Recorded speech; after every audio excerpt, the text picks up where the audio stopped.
Hello students, welcome back to NEP BSc channel. So last video ಅಲ್ಲಿ ನಾವು second BSc fourth semester syllabus ಅನ್ನ discuss ಮಾಡಿದೀವಿ. Chemistry syllabus ಅನ್ನ discuss ಮಾಡಿದೀವಿ ಅಲ್ವಾ? ಸೊ ಈ ವಿಡಿಯೋ ಅಲ್ಲಿ as it ಆಲ್ರೆಡಿ ನಾನು ಹೇಳಿದೆ ನಿಮಗೆ ಟೈಟಲ್ ಬಂದು ಇನ್ಆರ್ಗ್ಯಾನಿಕ್ ಅಂಡ್ ಫಿಸಿಕಲ್ ಕೆಮಿಸ್ಟ್ರಿ 2 ಅಂತ ಇದೆ ನಿಮ್ಮ ಒಂದು ಸಿಲೆಬಸ್ ನ ಟೈಟಲ್. ಓಕೆನಾ? ಸೊ ನಾನು ಇವತ್ತು ಇನ್ಆರ್ಗ್ಯಾನಿಕ್ ಕೆಮಿಸ್ಟ್ರಿ ಯೂನಿಟ್ 1 ಯೂನಿಟ್ 2 ಅಲ್ಲಿ ಫಸ್ಟ್ ಯೂನಿಟ್ ಅನ್ನ ಸ್ಟಾರ್ಟ್ ಮಾಡ್ತಾ ಇದ್ದೀನಿ. ಓಕೆನಾ? ಸೊ ಯೂನಿಟ್ 1 ಅಲ್ಲಿ ಫಸ್ಟ್ ಚಾಪ್ಟರ್ ಏನಿದೆ ಸ್ಟ್ರಕ್ಚರ್ ಅಂಡ್ ಬಾಂಡಿಂಗ್ 1 ಅಂತ ಹೇಳ್ಬಿಟ್ಟು ಚಾಪ್ಟರ್ ಇದೆ. ಸ್ಟ್ರಕ್ಚರ್ ಅಂಡ್ ಬಾಂಡಿಂಗ್ 1 ಚಾಪ್ಟರ್ ನ ಸ್ಟಾರ್ಟ್ ಮಾಡ್ತೀನಿ. ಓಕೆನಾ? So if you are new to this channel please consider liking, sharing and subscribing to this channel. ಓಕೆನಾ? So let start. ನಾರ್ಮಲ್ ಆಗಿ bond formation ಗೆ ಮುಂಚೆ ನಾನು ಬೇಸಿಕ್ಸ್ ಬಗ್ಗೆ ಮಾತಾಡ್ತೀನಿ. ಸೊ ಆಟಮ್ಸ್ ಅಂದ್ರೆ ಏನು ಅಂತ ಫಸ್ಟ್ ಗೊತ್ತಿರಬೇಕು. ಓಕೆನಾ? Atoms are the smallest fundamental particles present in the nature, right? So atoms ಅಂದ್ರೆ ಪ್ರತಿಯೊಂದು ಎಲಿಮೆಂಟ್ಸ್ ಆಗ್ಬೋದು, ಕಾಂಪೌಂಡ್ಸ್ ಆಗ್ಬೋದು, ಇದರ ಒಂದು ಫಂಡಮೆಂಟಲ್ ಪಾರ್ಟಿಕಲ್ಸ್ ಬಂದು ಯಾವುದು ಆಟಮ್ಸ್ ಆಗಿರುತ್ತೆ ಅಲ್ವಾ? ಸೊ ಆಟಮ್ ಅಲ್ಲಿ ಏನಿರುತ್ತೆ, ಒಂದು ಕೋರ್ ಆಫ್ ನ್ಯೂಕ್ಲಿಯಸ್ ಇರುತ್ತೆ. ಅದರಲ್ಲಿ ಏನಿರುತ್ತೆ, ಪ್ರೋಟಾನ್ಸ್ ಅಂಡ್ ನ್ಯೂಟ್ರಾನ್ಸ್ ಪ್ರೆಸೆಂಟ್ ಇರುತ್ತೆ. So surrounding that proton and neutrons, electrons ಏನಾಗುತ್ತೆ, ರಿವಾಲ್ವ್ ಆಗ್ತಾ ಇರುತ್ತೆ around the nucleus in certain path called orbits ಅಲ್ವಾ? ಸೊ ಆರ್ಬಿಟ್ಸ್ ಅಲ್ಲಿ ಎಲೆಕ್ಟ್ರಾನ್ಸ್ ರಿವಾಲ್ವ್ ಆಗ್ತಾ ಇರುತ್ತೆ. ಯಾವುದೇ ಒಂದು ಆಟಮ್ ಮೋಸ್ಟ್ ಸ್ಟೇಬಲ್ ಆಗಿರೋದಕ್ಕೆ ಪ್ರಯತ್ನವನ್ನ ಪಡುತ್ತೆ ಎವ್ರಿ ಟೈಮ್. ಓಕೆನಾ? ಸೊ ಮಾಲಿಕ್ಯೂಲ್ಸ್ ರಿಯಾಕ್ಟ್ ಆಗೋದೇ ಏನಕ್ಕಪ್ಪ ಅಂದ್ರೆ ಟು ಅಟೈನ್ ಸ್ಟೆಬಿಲಿಟಿ ಅಟೈನ್ ಮಾಡೋದಕ್ಕೋಸ್ಕರ ಏನ್ ಮಾಡುತ್ತೆ, ಅದು ರಿಯಾಕ್ಷನ್ಸ್ ಗೆ ಅಂಡರ್ಗೋ ಆಗುತ್ತೆ. ಬೇರೆ ಆಟಮ್ಸ್ ಆಗ್ಬೋದು, ಬೇರೆ ಅಯಾನ್ಸ್ ಜೊತೆಗೆ ಕಂಬೈನ್ ಆಗುವಂತ ರೀಸನ್ ಏನಪ್ಪಾ ಅಂದ್ರೆ ಸೊ ಟು ಏನಪ್ಪಾ ಸ್ಟೆಬಿಲಿಟಿನ ಅಟೈನ್ ಮಾಡುವಂತದ್ದು. ಓಕೆನಾ? ಸೊ ಇದು ಬಂದು ಆಟಮ್ಸ್ ನ ಒಂದು ರಿಯಾಕ್ಟಿವಿಟಿ ರೀಸನ್. ಓಕೆನಾ? ಸೊ ಜನರಲ್ ಆಗಿ ತಗೊಂಡಾಗ ಸ್ಟೆಬಿಲಿಟಿ ಅಂತ ಮಾತಾಡ್ಬೇಕಾದ್ರೆ ನೋಬಲ್ ಗ್ಯಾಸಸ್ ಏನ್ ಬರುತ್ತೆ ಪಿರಿಯಾಡಿಕ್ ಟೇಬಲ್ ಅಲ್ಲಿ 18th ಗ್ರೂಪ್ ಅಲ್ಲಿ ಬರುವಂತ ನೋಬಲ್ ಗ್ಯಾಸಸ್ ಆದ ಮೋಸ್ಟ್ ಸ್ಟೇಬಲ್. ಯಾಕಂದ್ರೆ ಕಂಪ್ಲೀಟ್ಲಿ ಫಿಲ್ಡ್ ಆಕ್ಟೇಟ್ ಇರುತ್ತೆ ಅಲ್ವಾ? ಆಕ್ಟೇಟ್ ಇರೋದ್ರಿಂದ ಏನಾಗುತ್ತೆ, ಅದು ಕಂಪ್ಲೀಟ್ಲಿ ಮೋಸ್ಟ್ ಸ್ಟೇಬಲ್, ಯಾವ್ದ್ರ ಜೊತೆನೂ ರಿಯಾಕ್ಟ್ ಆಗಲ್ಲ. ಓಕೆನಾ? ಸೊ ನಾರ್ಮಲ್ ಆಗಿ ಒಂದು ಬಾಂಡ್ ಆಟಮ್ಸ್ ನ ಮಧ್ಯೆ ಬಾಂಡ್ ಫಾರ್ಮ್ ಆಗ್ಬೇಕು ಅಂದ್ರೆ electrons which are present in outer most shell ಅಲ್ಲಿ ಇರುವಂತ ಎಲೆಕ್ಟ್ರಾನ್ಸ್ ಬಾಂಡ್ ಫಾರ್ಮೇಶನ್ ಅಲ್ಲಿ ಇನ್ವಾಲ್ವ್ ಆಗುವಂತದ್ದು. ಓಕೆನಾ?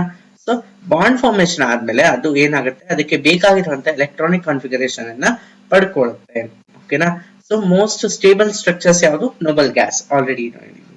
ಸೊ ಅದಕ್ಕಿಂತ ಸ್ವಲ್ಪ ಕಡಿಮೆ ಸ್ಟೇಬಲ್ ಯಾವುದು, transition elements. Less stable arrangement ಬಂದು ಟ್ರಾನ್ಸಿಷನ್ ಎಲಿಮೆಂಟ್ಸ್ ತೋರಿಸುತ್ತೆ. ಟ್ರಾನ್ಸಿಷನ್ ಎಲಿಮೆಂಟ್ಸ್ ಎಷ್ಟು ಎಲೆಕ್ಟ್ರಾನ್ಸ್ ನ ಬೇಕಾದ್ರೂ ಗೇನ್ ಮಾಡ್ಕೊಳ್ಳೋ ಕೆಪಾಸಿಟಿ ಇದೆ, ಲೂಸ್ ಮಾಡ್ಕೊಳ್ಳೋ ಕೆಪಾಸಿಟಿ ಇದೆ ಅಂತ ಹೇಳ್ಬಿಟ್ಟು ನೋಡಿದೀವಿ ಅಲ್ವಾ? ಸೊ ಮತ್ತೆ ಈಗ ನಾನು ಆಲ್ರೆಡಿ ಹೇಳಿದ್ದೀನಿ, ಒಂದು ಆಟಮು ಇನ್ನೊಂದು ಆಟಮು ಸ್ಟೆಬಿಲಿಟಿನ ಅಟೈನ್ ಮಾಡ್ಕೊಳ್ಳೋದಕ್ಕೋಸ್ಕರ ರಿಯಾಕ್ಟ್ ಆಗುತ್ತೆ ಅಲ್ವಾ? ರಿಯಾಕ್ಟ್ ಆಗ್ಬೇಕಾದ್ರೆ the force of attraction which holds the constituent atoms in a molecule. ಓಕೆನಾ? ಮಾಲಿಕ್ಯೂಲ್ಸ್ ನ ಹೋಲ್ಡ್ ಮಾಡುವಂತ ಕೆಪಾಸಿಟಿ ಇರುವಂತದ್ದು. ಓಕೆನಾ? That is called A chemical bond ಅಂತ ಹೇಳ್ಬಿಟ್ಟು ಕರಿತೀವಿ. ಅಂಡ್ ದಿಸ್ ಪ್ರೋಸೆಸ್, ಈ ಪ್ರೋಸೆಸ್ ಅನ್ನ ನಾವೇಂತ ಕರಿತೀವಿ, ಕೆಮಿಕಲ್ ಬಾಂಡಿಂಗ್ ಅಂತ ಕರಿತೀವಿ. The force of attraction which holds the atoms in a molecule together is called A chemical bond. This process is called chemical bonding. ಓಕೆನಾ? So ಇದು ಬೇಸಿಕ್ ಗೊತ್ತಿರಬೇಕು. Chemical bond ಅಂದ್ರೆ ಏನು, ಸೊ ಕೆಮಿಕಲ್ ಬಾಂಡಿಂಗ್ ಅಂದ್ರೆ ಏನು ಅನ್ನೋದು ಗೊತ್ತಿರಬೇಕಾಗುತ್ತೆ. ಓಕೆನಾ? ನಾರ್ಮಲಿ ನಾವು ಪಿರಿಯಾಡಿಕ್ ಟೇಬಲ್ ಅಲ್ಲಿ ಎಲಿಮೆಂಟ್ಸ್ ನ ನೋಡ್ತೀವಲ್ಲ, ಈ ಎಲಿಮೆಂಟ್ಸ್ ನ 3 ಕ್ಯಾಟಗರೀಸ್ ಆಗಿ ಡಿವೈಡ್ ಮಾಡ್ತೀವಿ. ಓಕೆನಾ? ಸೊ ಒಂದು ಎಲೆಕ್ಟ್ರೋ ಪಾಸಿಟಿವ್ ಎಲಿಮೆಂಟ್ಸ್ ಅಂತ ಹೇಳ್ತೀವಿ. ಎಲೆಕ್ಟ್ರೋ ಪಾಸಿಟಿವ್ ಅಂದಾಗ ಎಲೆಕ್ಟ್ರಾನ್ ಡೆಫಿಶಿಯಂಟ್, ಸ್ಟೆಬಿಲಿಟಿಗೆ ಎಲೆಕ್ಟ್ರಾನ್ ಡೆಫಿಶಿಯಂಟ್ ಕಡಿಮೆ ಮಾಡ್ಕೋಬೇಕು. ಓಕೆನಾ? ಮತ್ತೆ electro negative elements, electro negative ಅಂದಾಗ ಸೊ ಅದಕ್ಕೆ ಎಲೆಕ್ಟ್ರಾನ್ಸ್, ಎಕ್ಸೆಸ್ ಆಫ್ ಎಲೆಕ್ಟ್ರಾನ್ಸ್ ಇರುತ್ತೆ. ಓಕೆನಾ? ಎಕ್ಸೆಸ್ ಆಫ್ ಎಲೆಕ್ಟ್ರಾನ್ಸ್ ನ ಲೂಸ್ ಮಾಡ್ಕೋಬೇಕು. ಓಕೆನಾ? ಸೊ ಅಂತದ್ದು ಎಲೆಕ್ಟ್ರೋ ನೆಗೆಟಿವ್ ಎಲಿಮೆಂಟ್ಸ್ ಆಗುತ್ತೆ. And the elements which are little tendency to lose or gain electrons. ಕೆಲವೊಂದು ಎಲಿಮೆಂಟ್ಸ್ ಇರುತ್ತೆ ಸ್ವಲ್ಪ ಮಾತ್ರ ಟೆಂಡೆನ್ಸಿ ಇರುತ್ತೆ, either they lose electrons or they gain electrons ಅಂತ ಎಲಿಮೆಂಟ್ಸ್ ಇರುತ್ತೆ. There are 3 types of elements based on ಏನು bond formation ಮಾಡೋದು. So electro positive ಒಂದು, ಎಲೆಕ್ಟ್ರೋ ನೆಗೆಟಿವ್ ಒಂದು, and elements which have little tendency to lose or gain electrons. ಓಕೆನಾ? So ಮತ್ತೆ types of chemical bonds ಅಂತ ಬಂದಾಗ ಯಾವಾಗ ಯಾವ ಬಾಂಡ್ ಫಾರ್ಮ್ ಆಗುತ್ತೆ ಅಂತ. ಓಕೆನಾ? ದೇರ್ ಆರ್ ಎಷ್ಟು ಟೈಪ್ಸ್ ಇದೆ ಕೆಮಿಕಲ್ ಬಾಂಡ್ ಅಲ್ಲಿ, ಅಯೋನಿಕ್ ಬಾಂಡ್ ಇದೆ, ಕೋವೆಲೆಂಟ್ ಬಾಂಡ್ ಇದೆ. ಸೊ ಓಕೆನಾ? ಸೊ ಇನ್ನ ಒಂದು ಟೈಪ್ ಇದೆ, 3 ಟೈಪ್ಸ್ ಆಫ್ ಬಾಂಡ್ಸ್ ಇದಾವೆ, right? 3 types of chemical bonds ಅನ್ನ ಸೊ ಯಾವ ಎಲಿಮೆಂಟ್ ಯಾವ ಬಾಂಡ್ ಅನ್ನ ಫಾರ್ಮ್ ಮಾಡುತ್ತೆ. ಓಕೆನಾ.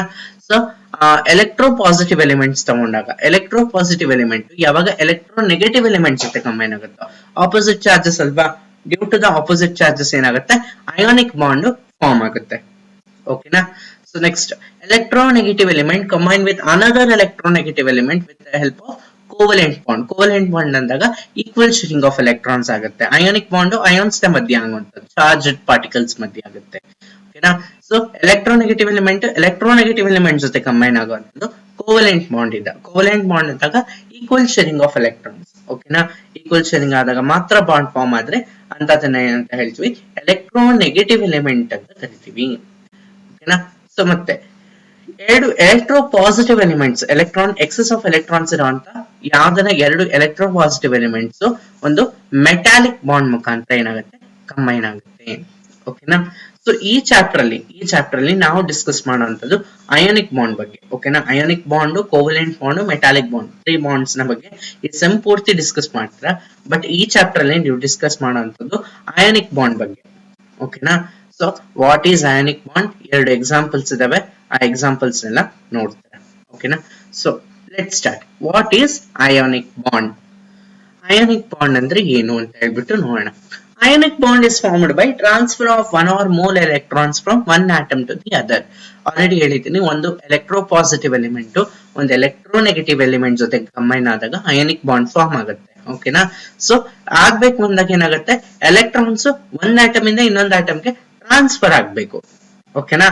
ಸೊ ಒಂದ್ ಆಟಮ್ ಆಲ್ರೆಡಿ ಹೇಳಿದ್ದೀನಿ ಎಲೆಕ್ಟ್ರೋನೆಗೆಟಿವ್ ಎಲಿಮೆಂಟ್ ಎಲೆಕ್ಟ್ರಾನ್ಸ್ ನ ಕಳ್ಕೊಳ್ಳುತ್ತೆ. One atom loses one or more electrons and acquires a stable octet. Octet ನ ಫಾರ್ಮ್ ಮಾಡ್ಕೊಳ್ಳುತ್ತೆ. ಓಕೆನಾ. Another atoms give one or more electrons in order to acquire the stable octet configuration. ಓಕೆನಾ. So ಒಂದ್ atom electron ನ ಕಳ್ಕೊಳ್ಳುತ್ತೆ, ಇನ್ನೊಂದು atom electrons ನ receive ಮಾಡ್ಕೊಳ್ಳುತ್ತೆ. ಓಕೆನಾ. ಸೊ ರಿಸೀವ್ ಮಾಡ್ಕೊಂಡಾಗ ಏನಾಗುತ್ತೆ, ಸೊ ಡ್ಯೂ ಟು ದಿಸ್ ಒಂದ್ ಆಟಮ್ ಎಲೆಕ್ಟ್ರಾನ್ಸ್ ನ ಕೊಡುತ್ತೆ. ಓಕೆನಾ. ಎಲೆಕ್ಟ್ರೋ ಪಾಸಿಟಿವ್ ಎಲೆಕ್ಟ್ರಾನ್ಸ್ ನ ಬಿಟ್ಬಿಡುತ್ತೆ, ಎಲೆಕ್ಟ್ರೋ ನೆಗೆಟಿವ್ ಆಟಮ್ಸ್ ಎಲೆಕ್ಟ್ರಾನ್ಸ್ ನ ಅಕ್ವೈರ್ ಮಾಡ್ಕೊಂಡು ಏನಾಗುತ್ತೆ ಸೊ ಒಂದು ಸ್ಟೇಬಲ್ ಆಕ್ಟೇಟ್ ಕಾನ್ಫಿಗರೇಷನ್ಸ್ ಎರಡೂ ಪಡ್ಕೊಳ್ಳುತ್ತೆ. ಸೊ ಅವಾಗ ಏನಾಗುತ್ತೆ positive and negative ion form ಆಗುತ್ತೆ. ಸೊ ಈ ಆಪೋಸಿಟ್ಲಿ ಚಾರ್ಜ್ಡ್ ಅಯಾನ್ಸ್ ಸೊ ಏನಾಗುತ್ತೆ ಬಾಂಡ್ ಅನ್ನ ಫಾರ್ಮ್ ಮಾಡುತ್ತೆ. They are held together by electrostatic forces of attraction which are called ionic bond. Ionic bond ಅಂತ ಕರಿತೀವಿ. ಓಕೆನಾ. ಸೊ ಮತ್ತೆ ಸೊ ಈಗ ನಾರ್ಮಲಿ ಅಯಾನಿಕ್ ಬಾಂಡ್ ಫಾರ್ಮೇಶನ್ ಆಯ್ತು ಅಂದಾಗ ಎರಡು ಆಪೋಸಿಟ್ಲಿ ಚಾರ್ಜ್ಡ್ ಅಯಾನ್ಸ್ ಮಧ್ಯೆ ಅಯಾನಿಕ್ ಬಾಂಡ್ ಫಾರ್ಮ್ ಆಗುತ್ತಲ್ಲ. ಸೊ ಏನ್ ಮಾಲಿಕ್ಯೂಲ್ ಫಾರ್ಮ್ ಆಗಿದೆ, the resultant molecule will have less energy that of the two combining atoms. ಓಕೆನಾ. ಎರಡಕ್ಕೂ ಇರುವಂತ ಎನರ್ಜಿನ ಸಮ್ ಅಪ್ ಮಾಡಿದಾಗ ಅಷ್ಟು ಎನರ್ಜಿ ಇರಲ್ಲ ರಿಸಲ್ಟೆಂಟ್ ಮಾಲಿಕ್ಯೂಲ್ಗೆ, ಅದಕ್ಕಿಂತ ಕಡಿಮೆ ಎನರ್ಜಿ ಇರುತ್ತೆ. ಓಕೆನಾ. So that is ionic bond. So example ತಗೊಳ್ಳೋದಾದ್ರೆ formation of ionic bond in sodium chloride molecule. So ಇಲ್ಲಿ ಡಯಾಗ್ರಾಮ್ಸ್ ಇದಾವೆ ನೋಡಿ ಈ ಕಡೆ. ಸೊ ಸೋಡಿಯಂ ಕ್ಲೋರೈಡ್ ಮಾಲಿಕ್ಯೂಲ್ ಹೇಗ್ ಫಾರ್ಮ್ ಆಗುತ್ತೆ ಅನ್ನೋದು. ಓಕೆನಾ. ಸೊ ಸೋಡಿಯಂ ಆಟಮ್ ಏನಿದೆ ಇದರ ಕಾನ್ಫಿಗರೇಷನ್ 2,8,1. ಔಟರ್ ಮೋಸ್ಟ್ ಶೆಲ್ ಅಲ್ಲಿ 1 ಎಲೆಕ್ಟ್ರಾನ್ ಇದೆಯಲ್ಲ, ಸೊ ಈ ಎಕ್ಸೆಸ್ 1 ಎಲೆಕ್ಟ್ರಾನ್ ನ ಏನ್ ಮಾಡುತ್ತೆ ಟ್ರಾನ್ಸ್ಫರ್ ಮಾಡುತ್ತೆ ಯಾವ್ದಕ್ಕೆ ಕ್ಲೋರಿನ್ ಆಟಮ್ಗೆ. ಕ್ಲೋರಿನ್ ಆಟಮ್ ನ ಕಾನ್ಫಿಗರೇಷನ್ 287 ಇದೆ. ಸೊ ಕ್ಲೋರಿನ್ ಗೆ 1 ಎಲೆಕ್ಟ್ರಾನ್ ಬೇಕು ಆಕ್ಟೇಟ್ ಕಾನ್ಫಿಗರೇಷನ್ ಬರೋದಕ್ಕೆ. ಸೋಡಿಯಂಗೆ 1 ಎಲೆಕ್ಟ್ರಾನ್ ನ ಕಳ್ಕೋಬೇಕು ಆಕ್ಟೇಟ್ ಬೇಕು ಅಂದಾಗ. ಓಕೆನಾ. ಸೊ ಅವಾಗ ಏನ್ ಮಾಡುತ್ತೆ, ಸೊ ಸೋಡಿಯಂ ಆಟಮ್ 1 ಎಲೆಕ್ಟ್ರಾನ್ ನ ಕ್ಲೋರಿನ್ ಆಟಮ್ ಗೆ ಕೊಡುತ್ತೆ. ಅವಾಗ ಸೋಡಿಯಂ ಆಟಮ್ ನ ಕಾನ್ಫಿಗರೇಷನ್ 2,8 ಆಗುತ್ತೆ. ಸೊ ಕ್ಲೋರಿನ್ ಆಟಮ್ ಬಂದಾಗ 2,8,8 ಆಗಿ ಸೊ ಒಂದು ಸ್ಟೇಬಲ್ ಆಕ್ಟೇಟ್ ಫಾರ್ಮ್ ಆಗುತ್ತೆ. ಓಕೆನಾ. ಸೊ ಯಾವ ಎಲೆಕ್ಟ್ರಾನ್ ನ ಸೋಡಿಯಂ ಆಟಮ್ ಕಳ್ಕೊಳ್ಳುತ್ತೋ ಅದನ್ನ ಕ್ಲೋರಿನ್ ಆಟಮ್ ಅಕ್ವೈರ್ ಮಾಡಿಕೊಂಡು so sodium atom positively charged ion ಆಗಿ ಕನ್ವರ್ಟ್ ಆಗುತ್ತೆ. 1 ಎಲೆಕ್ಟ್ರಾನ್ ನ ಲೂಸ್ ಮಾಡ್ಕೊಳ್ಳೋದ್ರಿಂದ ಏನಾಗುತ್ತೆ ಪಾಸಿಟಿವ್ಲಿ ಚಾರ್ಜ್ಡ್ ಆಗುತ್ತೆ. ವೆರಾಸ್ ಕ್ಲೋರಿನ್ ಆಟಮ್ 1 ಎಲೆಕ್ಟ್ರಾನ್ ನ ರಿಸೀವ್ ಮಾಡ್ಕೊಳ್ಳೋದ್ರಿಂದ ಏನಾಗುತ್ತೆ ಕ್ಲೋರಿನ್ ಮೈನಸ್ Cl- ಆಗಿ ಆನಿಯಾನ್ ಆಗಿ ಕನ್ವರ್ಟ್ ಆಗುತ್ತೆ. ಓಕೆನಾ. ಸೊ ಅದಾದ್ಮೇಲೆ ಏನಾಗುತ್ತೆ ಎರಡು ions due to the electrostatic forces of attraction, opposite charge ಅಲ್ವಾ. So due to the opposite forces of electrostatic force of attraction they form an ionic bond ಅಥವಾ electrovalent bond ಅಂತಾನು ಕರೀತಾರೆ. ಸೊ ಅಯಾನಿಕ್ ಬಾಂಡ್ ಅನ್ನ form ಮಾಡುತ್ತೆ between sodium and chlorine atoms. So ಇಲ್ಲಿ ಎರಡು diagrams ಅದನ್ನೇ represent ಮಾಡ್ತಾ ಇದ್ರು. Sodium atom sodium plus ion ಆಗಿ ಕನ್ವರ್ಟ್ ಆಗುತ್ತೆ, ಒಂದ್ ಎಲೆಕ್ಟ್ರಾನ್ ಬಿಟ್ಕೊಡುತ್ತೆ. ಕ್ಲೋರಿನ್ ಆಟಮ್ ಒಂದ್ ಎಲೆಕ್ಟ್ರಾನ್ ನ ಎಳ್ಕೊಳ್ಳುತ್ತೆ, Cl ಮೈನಸ್ ಆಗಿ ಕನ್ವರ್ಟ್ ಆಗುತ್ತೆ. ಸೊ ಅವಾಗ ಏನಾಗುತ್ತೆ, ಎರಡಕ್ಕೂ ಕೂಡ ಸ್ಟೇಬಲ್ ಆಕ್ಟೇಟ್ ಬಂದು ಅಯಾನ್ಸ್ ಆಗಿ ಕನ್ವರ್ಟ್ ಆಗುತ್ತೆ. Due to the electrostatic forces of attraction ಏನಾಗುತ್ತೆ, ಎರಡು ಕೂಡ ಕಂಬೈನ್ ಆಗುತ್ತೆ. ಓಕೆನಾ, ಇದು ಒಂದು ಫಸ್ಟ್ ಎಕ್ಸಾಂಪಲ್. ಓಕೆನಾ, ಸೊ ಸೆಕೆಂಡ್ ಎಕ್ಸಾಂಪಲ್ ಬಂದು formation of ionic bond in magnesium oxide molecule. Magnesium oxide molecule ಅಲ್ಲಿ ಯಾವ ರೀತಿ ಬಾಂಡ್ ಅನ್ನ ಫಾರ್ಮ್ ಮಾಡುತ್ತೆ. ಮೆಗ್ನೀಷಿಯಂ ಆಕ್ಸೈಡ್ ತಗೊಂಡಾಗ ಸಿಮಿಲರ್ಲಿ ಸೊ ಮೆಗ್ನೀಷಿಯಂಗೆ 2,8,2 ಇರುತ್ತೆ ಕಾನ್ಫಿಗರೇಷನ್. ಓಕೆನಾ, ಸೊ ಅದು ಏನ್ ಮಾಡುತ್ತೆ, ಎಕ್ಸೆಸ್ ಆಫ್ 2 ಎಲೆಕ್ಟ್ರಾನ್ಸ್ ಇದೆ ಅಲ್ವಾ, ಆಕ್ಟೇಟ್ 2,8 ಇದ್ರೆ ಆಕ್ಟೇಟ್ ಆಯ್ತು. ಓಕೆನಾ, ಸೊ ಅಲ್ಲಿ 8 ಔಟರ್ ಮೋಸ್ಟ್ ಶೆಲ್ ಅಲ್ಲಿ ಇರಬೇಕು. ಸೊ ಐದರ್ ಅದೇನ್ ಮಾಡ್ಬೇಕು, 2 ಎಲೆಕ್ಟ್ರಾನ್ಸ್ ನ ಬಿಟ್ಕೊಡ್ಬೇಕು ಅಲ್ವಾ, ಬಿಟ್ಕೊಟ್ಟಾಗ ಮಾತ್ರ ಏನಾಗುತ್ತೆ, ಅವಾಗ 2,8 ಅನ್ನೋ ಕಾನ್ಫಿಗರೇಷನ್ ಅದಕ್ಕೆ ಬರುತ್ತೆ. ಸೊ ಅದರಿಂದ ಏನಾಗುತ್ತೆ, ಮೆಗ್ನೀಷಿಯಂ 2 ಎಲೆಕ್ಟ್ರಾನ್ಸ್ ನ ಬಿಟ್ಕೊಡುತ್ತೆ to oxygen atom. Oxygen atom ಗೆ ಬಿಟ್ಕೊಡುತ್ತೆ. ಆಕ್ಸಿಜನ್ ಅಲ್ಲಿ 2,6 ಇರುತ್ತೆ, 2 ಎಲೆಕ್ಟ್ರಾನ್ಸ್ ನ ನೆಸೆಸಿಟಿ ಇದೆ. ಓಕೆನಾ, ಆ ನೆಸೆಸಿಟಿ ಇರೋದಕ್ಕೋಸ್ಕರ ಏನ್ ಮಾಡುತ್ತೆ, ಮೆಗ್ನೀಷಿಯಂ ಬಿಟ್ಕೊಟ್ಟು 2,8 ಸ್ಟೇಬಲ್ ಕಾನ್ಫಿಗರೇಷನ್ ಬರುತ್ತೆ. So as well as magnesium 2+ cation form ಆಗುತ್ತೆ. ಸೊ ಆಕ್ಸಿಜನ್ 2 ಎಲೆಕ್ಟ್ರಾನ್ಸ್ ನ ರಿಸೀವ್ ಮಾಡಿಕೊಂಡು O2- ಆಗಿ ಕನ್ವರ್ಟ್ ಆಗುತ್ತೆ. ಸೊ ಅದು ಆನಯಾನ್ ಆಗಿ ಕನ್ವರ್ಟ್ ಆಗುತ್ತೆ.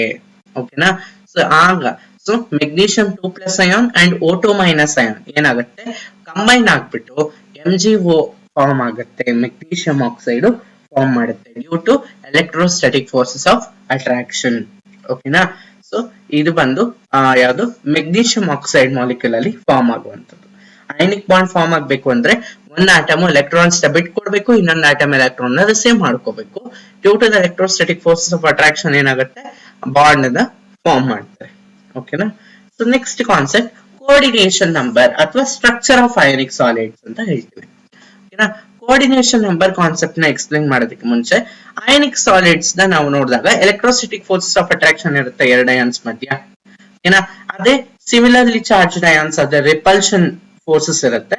ಸೊ ಆಪೋಸಿಟ್ಲಿ ಚಾರ್ಜ್ಡ್ ಅಯಾನ್ಸ್ ಅದೇ ಅಟ್ರಾಕ್ಷನ್ ಫೋರ್ಸಸ್ ಇರುತ್ತೆ, ರೈಟ್.